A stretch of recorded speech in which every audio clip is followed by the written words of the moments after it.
In life, everybody around you is a teacher for you. If you're in a bad relationship right now, you are a student of how to have a better relationship. If you're in a bad situation with your boss, that is a teaching situation for you to learn how to get yourself a better boss. Who would have thought in all of the years of the Oprah Show that Jim Carrey would be one of our greatest teachers?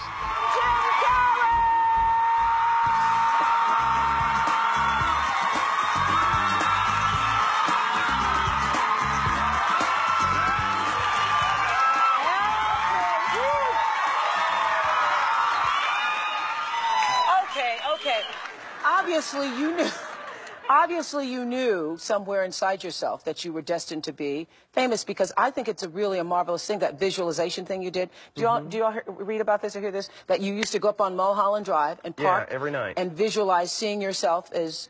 Yeah, I would visualize, This is when you were broke and poor. You know, right, having directors interested in me and people that I respected saying, you know, I like your work or whatever that is, and I would visualize things coming to me that I wanted or whatever. This was in like 1987, 85? Yeah. And I had nothing at that time, so it was like, but it just made me feel better. It made me, at that time, all it really was for me was kind of making me feel better. I would drive home and think, well, I do have these things, and they're out there. I just don't have a hold of them yet, but they're out there. Okay, so you would get this from what, self-help books or whatever? Yeah, self-help section. Self-help section. They've renamed it the Jim Carrey wing.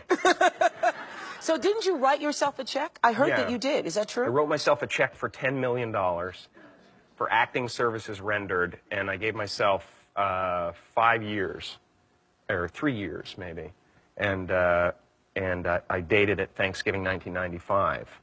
And I put it in my wallet, and I kept it there, and it deteriorated and stuff. But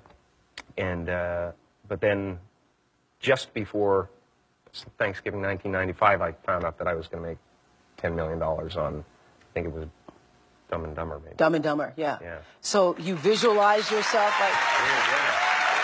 Visualization works if you work hard. Yeah.